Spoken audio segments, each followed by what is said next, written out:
నేనుండగలనా నీ గుండకు రాగుండగలనా ఈ దేహం నీదు ప్రసాదం నా ప్రాణం నీవు ఉపకారం నా ప్రాణం నీవు ఉపకారం స్వామి అయ్యప్ప శరణమో అయ్యప్ప స్వామి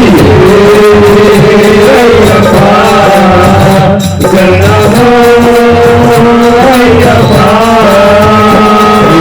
చూడక నేనుండగలనా ఈ కొండకు రాగుండగలనా ఈ దేహం నీదు ప్రసాదం నా ప్రాణం నీవు ఉపకారం నా ప్రాణం నీవు ఉపకారం స్వామి అయ్యప్ప శరణమో అయ్యప్ప స్వామి అయ్యప్ప శరణమో అయ్యప్ప. మీరు ఈ అయ్యప్ప స్వామి పూజకి రమ్మని పిలువగానే ఏమేమి తీసుకొచ్చారండి? సత్యనారాయణ వ్రతానికైనా ఎక్కడికైనా పిలువగానే వెళ్తారు కదండి, అక్కడికి ఏమేమి తీసుకెళ్తారు? కొబ్బరికాయ, ఇంకా పూలు పూలు చెప్పాలి మాటలు. అక్కడ పూలు పండ్లు కొబ్బరికాయలు అగరబత్తులు ఒత్తులు తీసుకెళ్తారు కదండి, ఇవన్నీ మీరు సృష్టించారా? చెప్పండి. భగవంతుడు సృష్టించాయి కదా, భగవంతుడు సృష్టించినవి మళ్ళీ భగవంతుడికి తీసుకెళ్ళి ఇస్తున్నాం. అయితే భగవంతుడు అన్ని ఆయనే సృష్టించాడు కానీ ఒక్కటి మాత్రం వదిలేశాడు. మీ మనసు నీ ఇష్టం, నీకు ఇష్టం ఉంటే ఇయ్యి లేకపోతే లేదు అన్నాడు. ఇవేమి ఇయ్యకపోయినా ఆయన సంతోషపడు, కానీ ఒక్క మనసు ఇస్తే మాత్రం ఖచ్చితంగా సంతోషపడతాడు.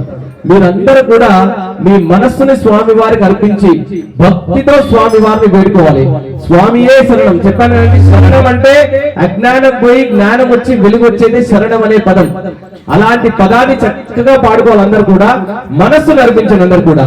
మనసన్నది నీ జానలోనే తనున్నది నీ సేవలోనే మనసన్నది నీ జానలోనే తనున్నది నీ సేవలోనే ప్రతిలో తాని చరణనామం నానోటే నీ మధురగానం నానోటే నీ మధురగానం స్వామి అయ్యప్ప శరణమో అయ్యప్ప స్వామి అయ్యప్ప శరణమో అయ్యప్ప.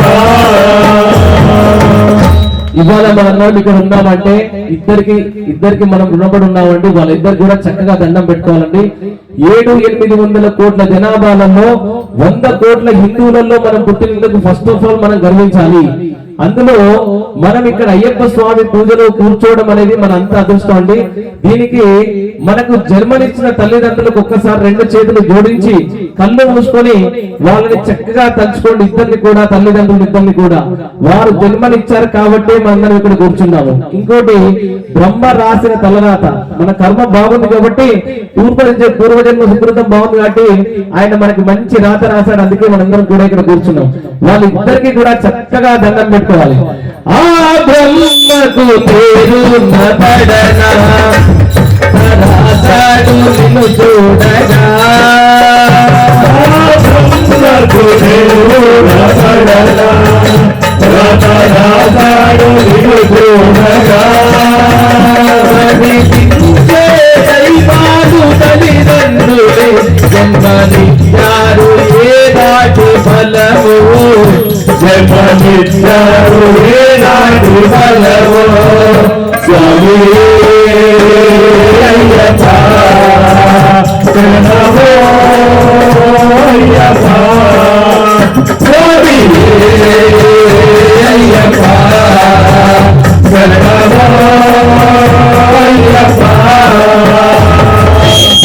ఒక చెట్టు పైన ఆకు గాలి బాగా వేస్తుంటే స్వామి గాలి వేయలేకు ఆ గాలికి కింద పెడితే నన్ను తొక్కేస్తారు అని అన్నదంట ఆకు. స్వామి ఏం చేశాడంటే పెద్ద గాలి ఇచ్చాడంట, ఆకు తెగింది. కింద పడే సమయంలో ఇంతకంటే పెద్ద గాలి స్వామి నేను పక్కనున్న నదిలో పడతాను, చక్కగా అందులో నదిలో హాయిగా ఉండొచ్చు అంటే స్వామి వారు ఏం చేస్తారు, గాలి ఆపేశారంట. ఆకు వచ్చి కింద పడింది. అంటే స్వామి వారు 2 కోరికలు అడిగితే 2 కోరికలు కూడా తీర్చలేదు, ఆకు బాధపడుతుంది. అప్పుడు ఒక బాబు వచ్చి ఆకును తీసుకెళ్లి దానిపైన శ్రీరామ అని రాసి ఫ్రేమ్ కట్టి వాళ్ళ టీచర్ కి బర్త్డే గిఫ్ట్ లాగా ఇచ్చాడంట. ఆ టీచర్ ఏం చేసిందో తెలుసా అండి, ఆ ఆకుని తీసుకెళ్లి పూజ గదిలో పెట్టుకుంది. అయితే ఆకు కోరుకున్న కోరికలు నెరవేర్చుంటే గనక ఆకుకు కొంచెమే మోక్షం వచ్చేది. కానీ ఇప్పుడు భగవంతుడు ఇచ్చిన ఆ అనుగ్రహం వల్ల ఎక్కడికి వెళ్ళి కూర్చుంది చూడండి. అందుకనే భగవంతుడిని మీరు ఎప్పుడైనా సరే మీకున్న కోరికలన్నీ స్వామివారి ముందు పెట్టాల్సిన అవసరం లేదండి. ఎందుకంటే మీ కోరికలు తీర్చేవాడు భగవంతుడు కానే కాదు, గుర్తుపెట్టుకోండి. మీకు నిజంగా ఏది కావాలో అది ఇచ్చేవాడే నిజమైన భగవంతుడు. అందుకనే కోరికలన్నీ పక్కన పెట్టి స్వామి నీ సేవ కావాలి, స్వామి నీ పాదాలు కావాలి, స్వామి ఈ జన్మకు నేను నీ సేవ చేసుకుంటాను, ఇంకో జన్మ నాకు ఇవ్వకు, నాకు మోక్షమే స్వామి, ముక్తి మార్గం వైపు నడిపించు స్వామి అని చెప్పి కోరుకోవాలి అందరూ కూడా. ఈ యుగమందు ఏ కొత్త కోరికలు ఇక రాకుండా నిన్ను చూడవా, ఈ యుగమందు ఏ కొత్త కోరికలు ఇక రాకుండా నిన్ను చూడవా, ఈ జన్మంతా నిన్ను కొలిచి సేవింతునయ్యా, ఈ జన్మంతా నిన్ను కొలిచి సేవింతునయ్యా, ఈ జన్మంతా నిన్ను కొలిచి సేవింతునయ్యా, మరు జన్మ నాకివ్వనయ్యా, ఇక మరు జన్మ నాకివ్వనయ్యా, స్వామియే అయ్యప్ప శరణమయ్యప్ప, స్వామియే అయ్యప్ప శరణమయ్యప్ప,